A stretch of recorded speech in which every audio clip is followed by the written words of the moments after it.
Hi అండి. పూరి అంటే ఇష్టం లేని వాళ్ళు ఎవరుంటారు చెప్పండి. పిల్లల నుంచి పెద్దల వరకు అందరు ఇష్టపడతారు కదా. కాకపోతే పూరిని డీప్ ఫ్రై చేస్తాము. ఇంకా పూరి కూర అంటే శనగపిండి యూజ్ చేస్తాం కదా. రెండు హెవీగా అనిపిస్తాయి. అందులో శనగపిండి బ్లోటింగ్ కూడా వస్తుంది కదా. అందుకనే శనగపిండి లేకుండా కూర ప్రిపేర్ చేస్తున్నాను ఈరోజు. ముందుగా ఒక మీడియం సైజు ఉల్లిపాయని పెద్ద ముక్కలు కట్ చేసుకుని 2 పచ్చిమిర్చి వేసి ఫ్రై చేశాను. దీనిలో 1 ఇంచ్ దాల్చిన చెక్క, 2 లవంగాలు కూడా యాడ్ చేశాను.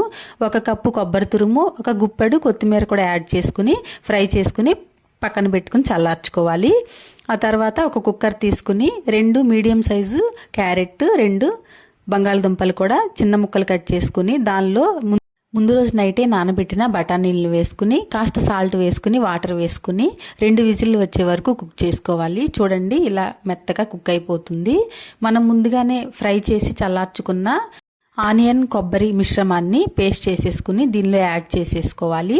కాస్త వాటర్ యాడ్ చేసుకుని దీనిలోకి సరిపడా సాల్ట్ యాడ్ చేసుకుని, ఇంకా కారం పసుపు ఏమీ యాడ్ చేసుకోని అవసరం లేదు. దీనిలో పచ్చిమిర్చి వేసాం కదా, కాస్త వాటర్ యాడ్ చేసేసుకుని 5 నిమిషాలు కుక్ చేసుకుంటే థిక్గా గ్రేవీ వచ్చేస్తుంది. ఈ కర్రీ అయితే చాలా బాగుంటుంది. వెజిటబుల్ కర్రీ పూరీలోకే కాకుండా జీరా రైస్ కానీ ఎనీ ఫ్లేవర్డ్ రైస్లోకి చాలా టేస్టీగా ఉంటుంది. ఒకసారి తప్పకుండా ట్రై చేయండి.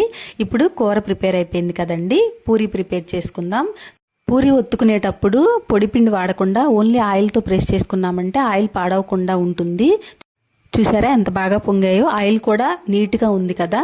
అంతేనండి, సండే స్పెషల్ బ్రేక్ఫాస్ట్ రెడీ అయిపోయినట్లే. రెగ్యులర్గా శనగపిండితో కాకుండా ఇలా వెజిటబుల్స్తో ఒకసారి కూర ప్రిపేర్ చేసుకుని ట్రై చేయండి. Thanks for watching.